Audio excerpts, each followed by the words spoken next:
Hello, and welcome to One-on-One with Robert Doar. I'm your host, Robert Doar, and thanks for tuning in today. As president of the American Enterprise Institute, I have the unique privilege of working with America's greatest policy experts.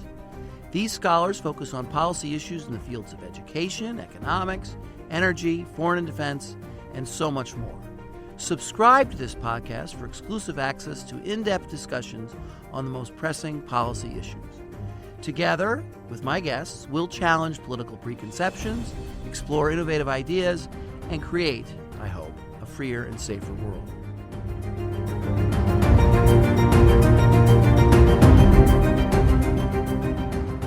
Welcome back, listeners. It's great to have you with us because we have a wonderful guest this week in Colin Dueck, who is our scholar in the Foreign and Defense Policy team, who best understands, really, the new foreign policy of the Republican Party, I would say. I would say you or maybe are our scholar who most identifies with it. Maybe that's a little strong, but you can tell me if I'm wrong. Colin writes frequently. He's got a wonderful book that he put out a couple years ago called The Age of Iron on Conservative Nationalism. It's really a great book. I loved it, and I'm going to quote from it here in a little bit. And then on top of that, he's writing a book on Henry Cabot Lodge and his influence on foreign policy in the Republican Party in the early part of the 20th century. Is that correct? Yes, thanks, Robert. Great to be here. All right, great to have you. So I thought, given that right now it's Wednesday, but it's right after there's been this remarkable release of a conversation, a text conversation, between prominent members of the Trump administration's foreign policy team over what to do about the Houthis and whether to use American military force to stop them from interrupting the trade patterns in the Middle East through the Gulf. I think that's basically correct, right? Mm-hmm. Got that? Yep. And in this really remarkable dialogue, and I don't want to talk about whether it was classified or not classified, whether it was inappropriate that someone could read it. That's not what the topic of this conversation is. It really is this debate between Vice President Vance and the National Security Advisor, Waltz, on whether this was an appropriate use of American power. And I want you to tell us, am I right that reflected some of the debate that's going on? And what's your view of that? Yeah, I think you are right. I mean, that was in a nutshell what we're seeing in this administration. Even now, even though it's understood that everybody's got to be absolutely loyal to Trump, there are still these differences within the administration. I talk a little bit about it in the book. There is Trump has obviously nudged the party away from the internationalist wing. So now you have the kind of hardliners in the middle, and then you have the more non-interventionists on the other side. So you saw in that exchange Vance sort of representing the non-interventionist position, the most skeptical of using force, even against these, pirate terrorists, right? And then Waltz, on the other hand, was kind of the hardliner, saying, we really need to kick these guys around and reestablish escalation dominance. And only the United States can do this. Yeah. We have a role in the world to do this. But what I found fascinating about your book is you acknowledge that these hardliners have always been part of the Trump coalition. It's not like he's entirely identified with the non-interventionists. He's certainly not an internationalist, that's for sure. Right. He is a rejection of the old Bush type. But this other group is something I think you say something, the combined force of those two just pushed the internationalists off the main stage for the Republican Party. Is that right? Yes, and I think what's the difference between the two groups within the Trump coalition are that the non-interventionists, for the most part, are just very skeptical of almost any use of force. And they tend to like the idea of negotiating with almost any adversary, too. That comes up over and over again. Whereas the hardliners, are going to tend to demand more from your adversaries, like Iran and China, if you're going into negotiations. And they're also more open to use of force. They still tend to be a little, they're a little bit like that Gadsden flag snake, don't tread on me. They don't necessarily want to go half-cocked all over the world, and they're not especially idealistic, but there is that sense of warning or muscularity. So I think most people, in the party today tend to be one of those So just you wrote this in the wake of the 2016 election. Put simply, what Trump did during the 2016 primary was to unite the GOP's hardline unilateralists with many of its non-interventionists in a full-blown and politically successful assault on the party's dominant internationalist faction. The significance of this upset can hardly be overstated. There was really no precedent for it since World War II. Yeah, that's what we're living with, and we're still in that world today. I mean, the internet. If you look at Republican conventions every 4 years, ever since 1940, the nominee was always an internationalist, starting with Wendell Willkie every 4 years up until Mitt Romney 2012. And then the hardliners in the middle kind of followed along, either because they said, we need to get tough with the Japanese in World War II, or we need to get tough with the Soviets in the Cold War, or we need to get tough with Al-Qaeda under Bush. But that was always a little bit of an artificial alliance. So that middle group is key. Once they get fed up with entanglements overseas, then you've lost them. And that's what happened. And they really is, in reading the transcript of this conversation, the vice president's language was very non-interventionist. He was saying only 3% of our trade goes through the Gulf. This is all about supporting Europe. I don't know why we're doing this. As you read the current factions of the Republican Party, is Vance really the leader of the non-interventionist group? I think he is inside the administration. Yeah, I guess you could say that some of the other figures, Tulsi Gabbard maybe is in that same group. But I mean, he would be the standout one. I mean, he is able to articulate it in a very intelligent way and in a very almost eloquent way. And I think it connects with a lot of the voters in Ohio. So that's worth keeping an eye on, because I guess you would have to say at the moment he's the favorite for 3 years from now. But another thing you say about the non-interventionists and all the Republicans generally, you say that all of them still believe in promoting a Republican form of government and democracy. That they haven't, their nationalism, their nationalist pride in America leads them to be positive about democracy, self-government, in opposition to autocrats. That doesn't mean they won't negotiate with autocrats. It doesn't mean that they won't acknowledge you can't, invade an autocrat and change its country or nation building, but they believe in it. Mm-hmm. Have you noticed a tendency of this current crowd to no longer even believe in self-government or freedom? I think the big change is that Donald Trump at the very top, it's just very clear that promoting democracy and human rights overseas is just not a priority. I mean, it just isn't. Or traditionally, for a lot of American nationalists, even the ones that were the most non-interventionist, there was this hope that popular self-government would spread, and you would spread it in other ways. You might spread it through trade, right? Which, might have been overly optimistic, but that's what they believed. I think with Trump, it's just very clear that it's just not a priority. So then, that trickles down to the administration. It is. There's no sense that democracy promotion overseas is a top priority for President Trump. But it's not just promotion. It's belief in it. I mean, sometimes I get in the sense that in the conversations in this right now they're negotiating a peace settlement in Ukraine between Zelensky and Putin. And do you think President Trump favors one over the other?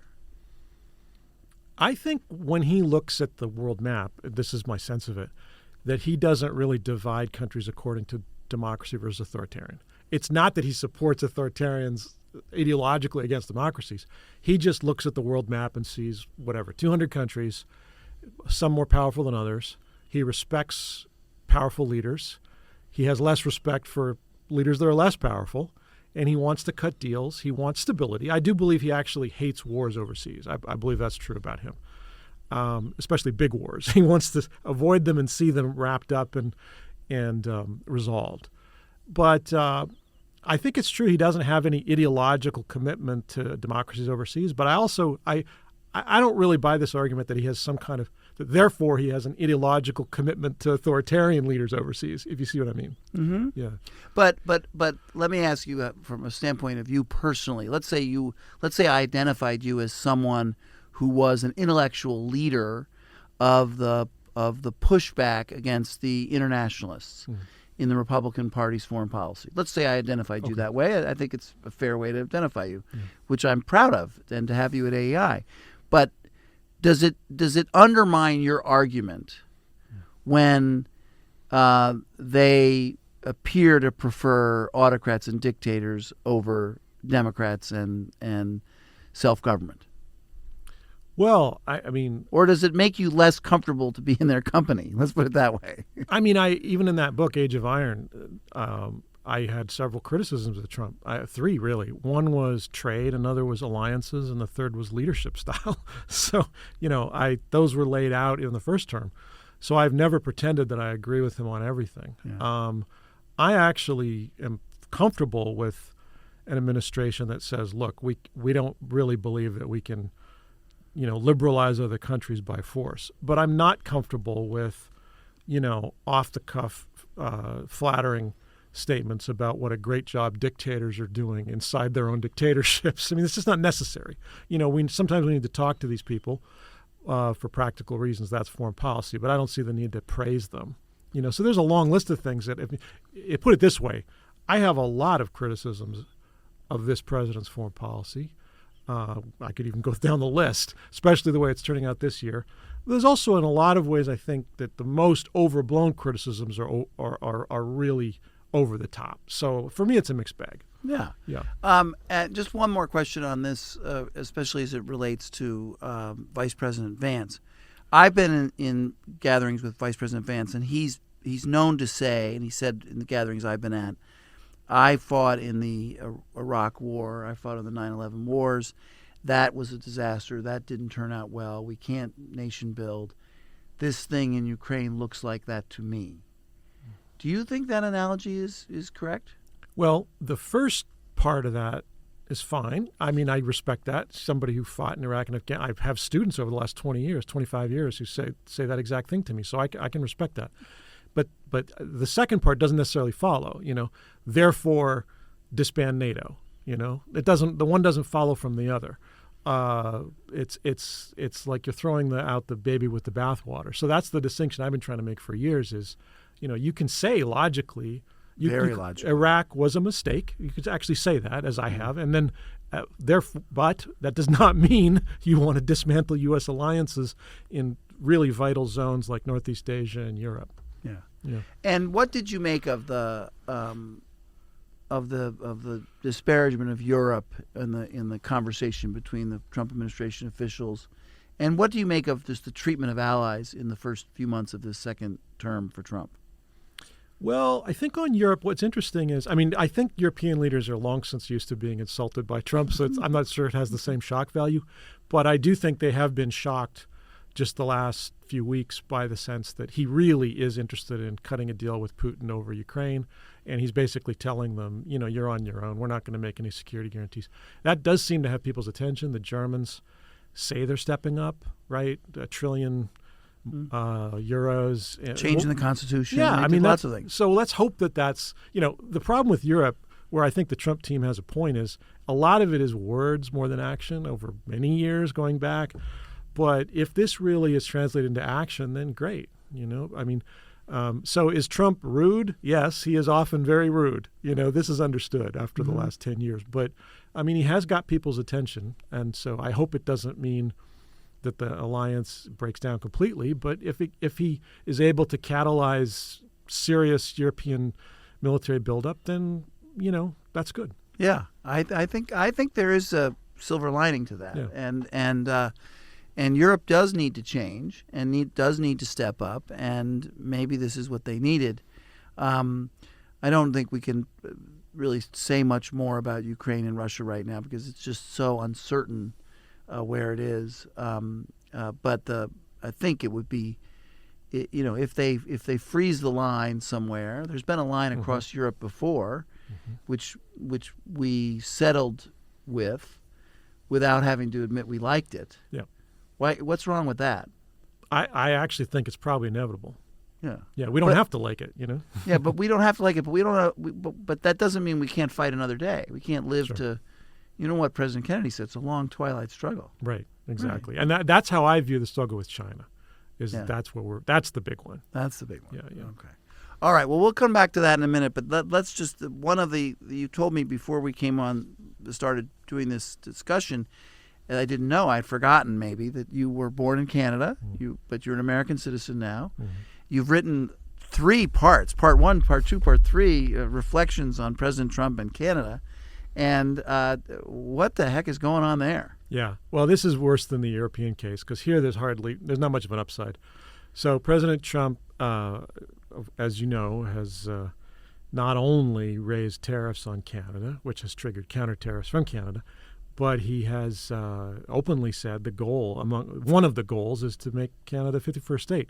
Initially, people thought he was kidding, but he keeps saying it. I really mean it, as if to say, he has actually added statements, for example, that it's not a viable country. He's called Justin Trudeau governor of Canada. So, I will just say this on the Canadian side, it has completely revolutionized the Canadian political debate right now, and it's turned it upside down. Well, but you say in your article that it's the Conservatives were about to win the next election for prime minister pretty handily, and now it looks like they're going to lose because the Conservatives are being portrayed as being allies of Trump, who has disparaged Canada in a pretty, as you said the word before, rude way. Yeah. No, I mean, and that's how it's been interpreted. So, Canadians are thought of as very polite, and there's something to that. But if you get down to a certain point, they will actually, yeah, they're get angry. I have classmates from college who are hockey players from Canada, and they're not speaking to me. I was one of their best friends, and so they're really mad, and they feel disrespected, and they're embarrassed for the United States in their judgment because it is so silly. I mean, can you envision any circumstance in which Canada gives up its sovereignty? That's the bizarre thing about this demand is it's totally gratuitous. It's not going to happen. There is no faction inside Canada that wants to be annexed by the United States. So all it does is just insult people and get their backs up. And by the way, lead to the election of a party that you would think a Republican wouldn't want. I mean, now we were going to have, as you say, a Tory majority a couple months ago. Now the latest prediction is it's going to be actually a liberal majority.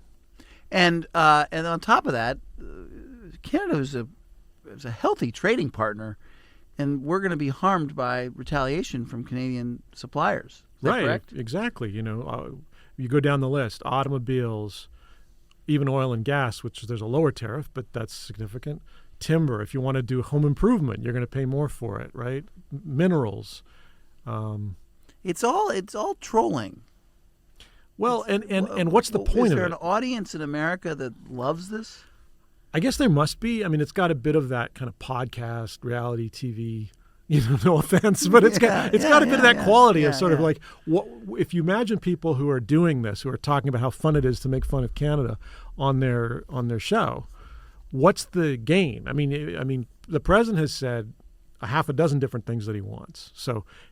I actually think the most valid complaint is Canadian defense spending. I mean, that really is a valid complaint. Even Canadian defense officials will absolutely admit that it's too low. It needs to go up. So that's fair enough. Okay, yes. But the way this has been approached is so scattershot and erratic and insulting. What you get instead is this really almost like a nationalist reaction. Well, I'll take out the almost. You get a nationalist reaction against the United States. So the Canadians aren't sitting around now saying, gee, how can we help the United States against China, in terms of building up our military or getting serious about the Arctic. What they're seeing as the number one threat is Donald Trump. Could you just, because I think you're the expert on this, what is conservative nationalism? So in the case of the United States, and I think there's other countries that have strains of this, and it varies from one country to the next, but I think it just means, you have a tradition in foreign policy that's also linked to domestic, which says we're sovereign, right? We're not going to give away our sovereignty to multilateral organizations. We might be members of international agreements, but we do value our sovereignty, and that's an American tradition going right back to the founding. And so there's a respect for kind of national integrity, national cohesion, national strength. And I think sometimes liberals don't take that seriously. And then so that's where it links into the conservative side, is you get people who are either center-right, right of center in domestic terms. But, it looks a little different in every country. I do think in the U.S. it has traditionally been linked to this American creed, right? This hope that ultimately popular self-government does spread overseas. I think if you look at some other countries, that's not a component of their version of it. Well, I think it's a good thing, is what I want to say. And you made the case for it in your book. Yeah. And it's a very strong case. And there isn't any question that forgetting our own national interest in our ways in which we use our American power around the world is not always the right thing to do. Yeah. And also, but what I like about it most is that there's a pride in who we are. Mm-hmm. There's a confidence in the United States constitutional system of government. And that's what I think sometimes the Trump administration forgets to mention, that we believe in freedom and democracy and self-government. And that's what brings me back to this Putin and Xi. I sometimes don't feel they're willing to say to Xi, now we're going to turn to China, who's telling the world our system is better and we will prevail because we are better. I don't think there's a desire on this crowd's side to say, no, our system's better.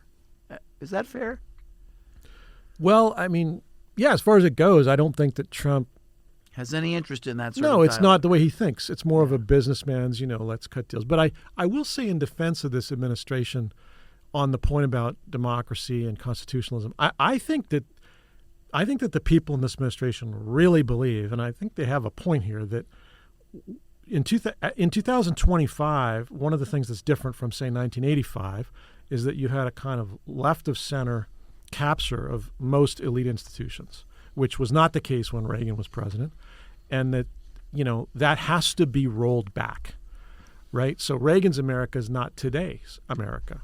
I mean, you mentioned universities that I've taught at over the years, and I can tell you from being in those universities, it's very different. I mean, there's almost a kind of fanatical ideological trend, especially 2020, that peaked. And so I think when the administration says, for example, why are we funding these kind of mad initiatives with taxpayer money, I actually agree with them. Yeah, I agree with that. I think that's right. I think that lack of confidence in who we are always was very prevalent on the left. And you're saying that the reason it's creeped on the right is because the left dominated and made us embarrassed about or disappointed in our own if we're funding foreign aid and we're funding it promoting all kinds of silly things or promoting a view of America that's negative, right? That could happen. Yeah. Then you do have to roll that back, and Yeah. you have to fix something in America first. Exactly. You can't just conserve the latest radical left-wing change and then Yeah. say I'm a conservative. Yeah. Okay, so let's talk about Henry Cabot Lodge and tell us about the book. So that book, I mean, what I was interested in is the fact that he was kind of Woodrow Wilson's great adversary and that he succeeded in, shooting down the League of Nations. But so he's often the bad guy. He's kind of the guy that wears the black hat, if you think about the high school version. But I just found him to be a fascinating character, very intelligent, very skillful, and he had a point of view. He was a conservative nationalist.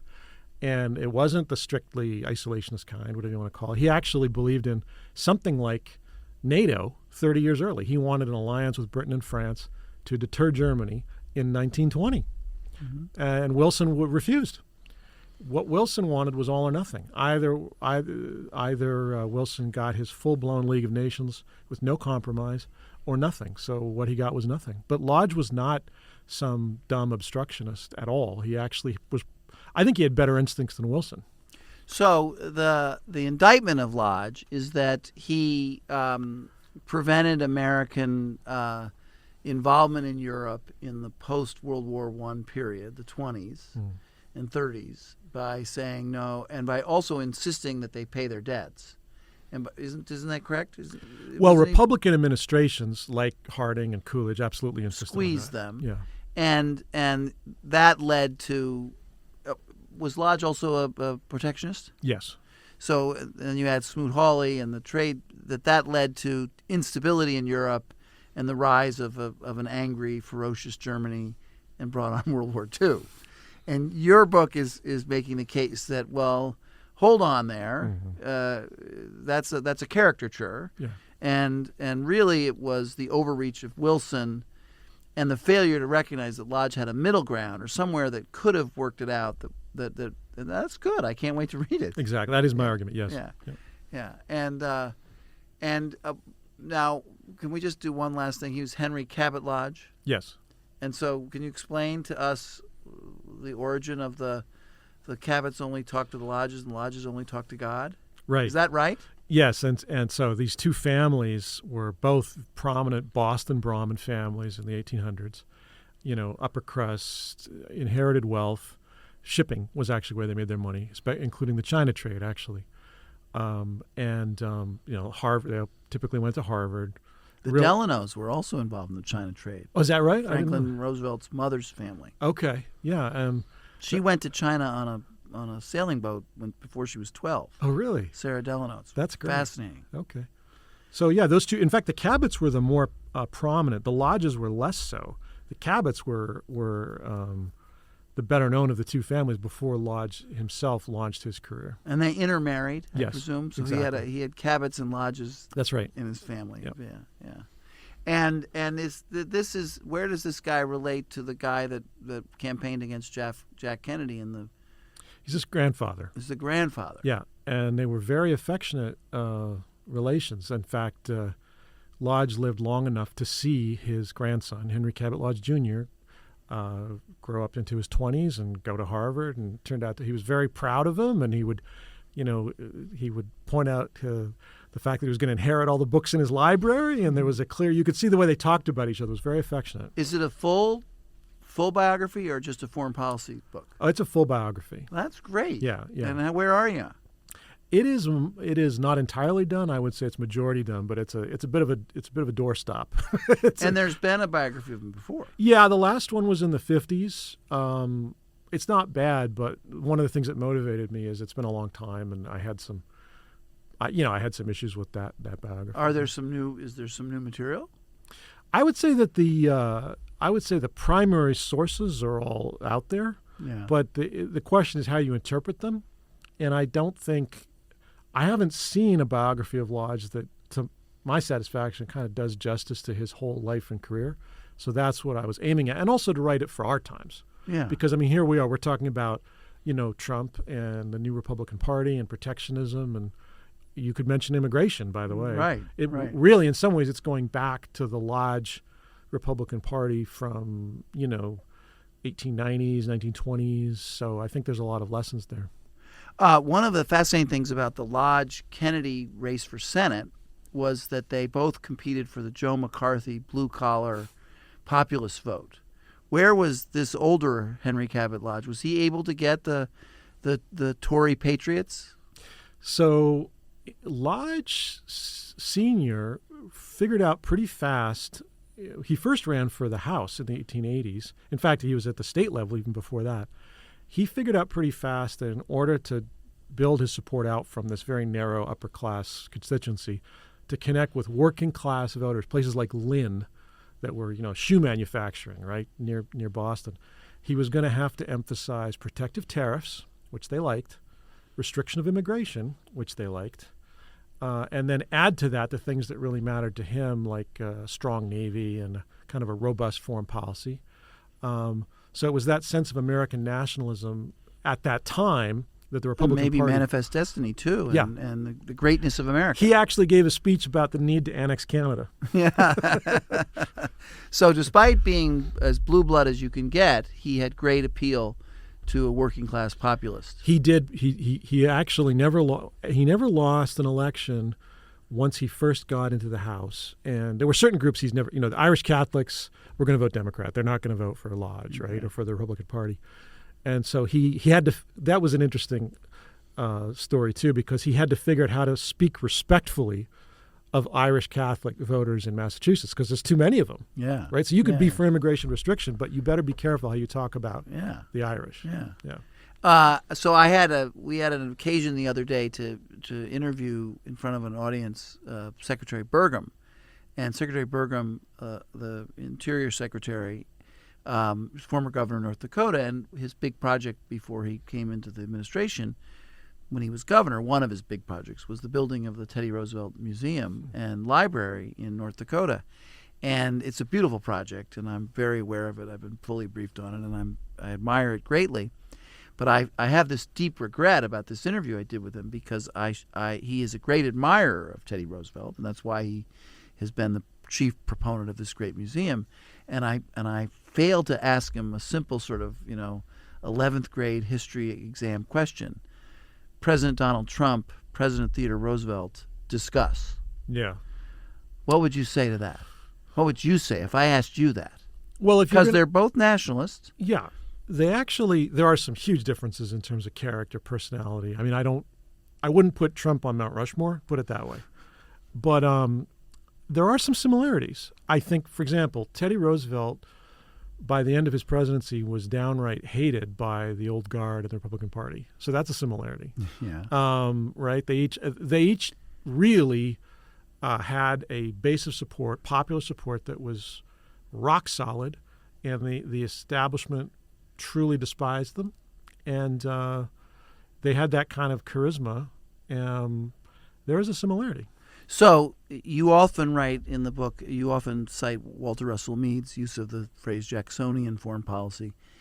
Is it Jackson, Teddy Roosevelt, Trump? Is there a line between the three of them? Teddy Roosevelt was Lodge's best friend, and they really admired Alexander Hamilton more than Jackson. Okay. They did not, and by the way, they despised Thomas Jefferson. Yeah. But in that sort of Jefferson versus Hamilton matchup, they clearly identify with Hamilton, because they thought this is a man who understood the nascent American nation state and how it needs to be built up. We need a proper navy. We need energy in the executive. Right, we need national unity. We need a competent federal government, and as opposed to Jefferson on one thing after another. Right. So that's how they identified themselves. Actually, both Teddy Roosevelt and Lodge, they were Hamiltonians. Okay. Yeah. All right. Yeah. Well, then what is it? What is it about Jackson, Andrew Jackson, that makes him similar to Trump? I think that Meade hit the nail on the head with that one. I think that Jackson scared the hell out of people. So it's stylistic and entirely. Was very forceful. It is stylistic, but it's also substantive in the sense that Jackson basically said, look, if you're an ordinary frontier Western or Southern American voter, I'm your man, and the establishment is completely hopeless and corrupt, and I'm just going to circumvent them and go directly to you, and we'll kick the butt of these guys over here. And there was it caused he was accused, as you know, being a dictator and this sort of thing. So that wasn't really, that wasn't Hamilton. Okay. So, yeah. Okay. All right. Yeah. Well, Colin, it's great to have you. I loved your book, and I love your work here at AEI. We're proud to have you with us. Is there anything I have missed that you want to say about the state of foreign policy in the United States right now? Well, I'm a little surprised. I actually, with Trump, you could get more than one thing. That's part of what makes him Trumpy, right? But I was looking forward to, I thought that Biden was kind of a disaster. I didn't want Harris to be elected. So I was hoping that we would get something like the first Trump term, which I thought on balance, was preferable. What we're seeing, though, I think, is a shift to kind of doubling down on the Trumpishness that he laid out in 2015, where you're actually emphasizing trade wars with allies rather than, for example, strategically, how do we cobble together an alliance against China? So I hope this turns out for the best, but at the moment, there's some problems, I think. So last question on that. Is the emphasis on China not there? Well, there's some of it. But, there's tariffs, and I'm sure there are absolutely people in the administration who take the China threat seriously. But I mean, ultimately on these things, you need presidential leadership, right? You need to have somebody at the very top to say this is the priority, or it's one of the top 2 or 3, whatever it is. So far, it just seems from the outside that the president's own priorities have more to do with trade and really hammering allies than with pulling together a coherent strategy against China. Which is by far the biggest issue Yes, in the world. It is, yeah. Yeah. Thank you very much. See you next time. Thank you.